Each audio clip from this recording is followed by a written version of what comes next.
Assalamualaikum warahmatullahi wabarakatuh. Ya, pada kesempatan kali ini saya akan membawakan tema tentang golden age atau usia emas pada anak. Ya, sebelumnya mohon maaf kalau ada noise ya, suara anak kecil ya, nggak apa-apa. Itu kan namanya juga anak-anak, itu kan. Nah, yang perlu kalian pahami atau orang tua pahami, pada usia 7 tahun pertama anak itu adalah masa emas, di mana pada tahap ini atau tahap usia 1-7 tahun ini anak pada fase merekam. Nah, misalnya dia usia 8-14 tahun ini anak mulai cenderung bertanya kenapa gitu. Anak mulai mencari tahu gitu, dan usia selanjutnya yaitu tahap mulai pemahaman. Dia harus misalnya pada tahap si ini merekam, ini harus ini, nanya kenapa, terus ya udah selanjutnya iya ternyata gini gini gini, usia dewasa. Oke.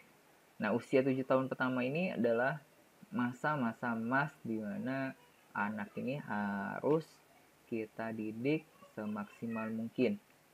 Samalah kayak misalnya kita dikasih kertas kosong. Kita harus tulis sebagus-bagusnya itu kertas kosong untuk menjadi kesenian ataupun tulisan yang bagus sekali. Nah, sama misalnya kita didik dia beri inputan yang bermanfaat. Mulai dari misalnya kalau anak udah bisa mulai berkomunikasi dengan kita, mulai ajari anak sejak dini tentang flashcard ya. Ada yang tahu kan flashcard itu apa? Flashcard itu adalah ini apa namanya, kayak gambaran, kertas bergambar gitu kan. Nah, yang isinya misal di sana ada huruf, gambar tanaman, bunga maksudnya hewan, dan lain sebagainya. Nah, itu sudah mulai harus kita kenali kepada anak. Nah, anak itu cenderungnya senang bisa merekam itu dari visual ya, audio dan visual. Nah, makanya kita harus kenali dari gambar, kita ngomong misalnya ini ya, ini kura-kura gitu, dia pasti merekam kura-kura gini. Terus misalnya ini maaf kucing gitu, ya nggak jadi, makanya tadi nggak jadi bilang maaf kucing gitu kan. Misalnya ini bunga, misalnya ini ayam, dan lain-lain. Itu harus sudah mulai kita pahami sejak dini. Atau warna gitu kan, yang merah, kuning, hijau.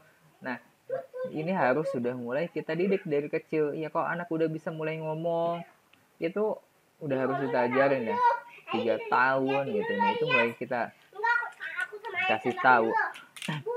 Nah, lalu kalau misalnya misalnya di usia 3 tahun atau 4 tahun gitu, nah kita sudah harus mengenali dia tentang surat pendek misalnya di dalam Al-Quran, atau doa pendek, doa harian, doa hadis, dan sebagainya. Misalnya lagu bahasa Inggris atau bahasa Inggris untuk yang beragama lain atau beragama muslim pun boleh, silakan.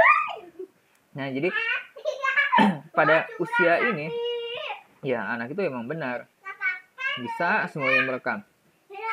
Misal kan ada di usia ini sekolah ini ya, sekolah untuk anak di bawah umur PAUD-nya, tapi yang benar-benar mendidik anak, atau homeschooling di usia ini juga ada. Nah, dia diajarkan ya kayak itu tadi, bahasa Inggris, mungkin kamu bahasa Arab, ada bahasa Arab, terus ada juga yang menghafal Al-Quran. Namanya, kalau menghafal Al-Quran itu namanya rutaba ya, Ruhmah Tahfiz Balita, di usia 3 sampai 6 tahun ya. Itu ada level-levelnya, level 1, 2 dan sebagainya.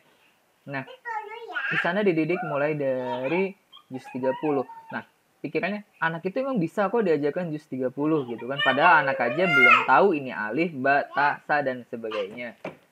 Nah, mereka diajarkan dari rekam. Nah, contohnya itu audiovisual itu rutaba ya, rutaba nama metodenya, tabarok. Nah, tabarok itu jadi buka aja Kak, nggak apa-apa. Bukain Kak. Nah, tabarok ini jadi kita ngelihat video, kita dengerin beberapa kali, lalu kita sambil ikutin, nanti anak tersebut bisa misalnya amma yatasalun, terus anak didengerin awalnya, terus amma yatasalun, terus anak suruh ngulang selanjutnya misalnya 10 ayat lalu sampai bisa semuanya satu surat, selanjutnya ke surat lainnya. Nah seperti itu, kayak doa-doa pendek misalnya doa keluar WC dikasih tahu aja, doa naik kendaraan, doa keluar WC, doa memakai pakaian, doa mau makan, doa mau tidur. Nah, anak mulai diajarkan dari kayak gitu. Misalkan biasa yang kita makan biasa kita baca doa kan doa sebelum tidur atau doa keluar WC misalnya Gifrona kak gitu, atau mau tidur misalnya Bismillahirrahmanirrahim amutu ahya gitu, kasih tahu aja penjelasannya apa gitu, ini kenapa kita baca ini. Nah kita mulai kasih yang bermanfaat gitu kan. Nah kalau misalnya kita mau ngasih tontonan, nah nggak bisa dipungkiri sih ya, anak sekarang banyak yang mulai nonton YouTube dan lain-lain. Nah kalau selama nonton yang bermanfaat, nah insya Allah menjadi barokah. Tapi asalkan jangan nontonnya yang bukan harusnya usia dia gitu kan. Nah misalnya beri contoh yang bermanfaat ya, misalnya kayak gimana, misal ya kayak misalnya pengenalan binatang, kita nonton aja yang sedang jalan-jalan ke taman safari, dia mengenalkan ini hewan apa, itu nggak apa-apa gitu kan. Yang penting kita dampingi kan. Kalau misalnya mereka megang sendiri itu kadang dia next ada iklan, dia pencet iklannya kabur deh ke bagian yang lain. Nah, makanya kalau mau nonton didampingi dan diarahkan dia harus nonton apa gitu kan ya.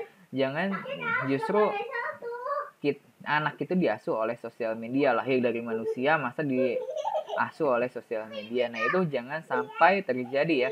Kalau mau kasih tontonan yang bermanfaat, suka guys. Oke ya, jadi seperti itu. Mulai sekarang bagi anak yang masih di usia ini golden age, jadi harap dibimbing dengan benar. Ini adalah titipan dari Tuhan, dijaga baik-baik karena nanti anak ini kita tanggung jawab ya. Oke, demikian dulu untuk pembahasan tema kali ini. Kurang lebihnya mohon maaf. Wassalamualaikum warahmatullahi wabarakatuh.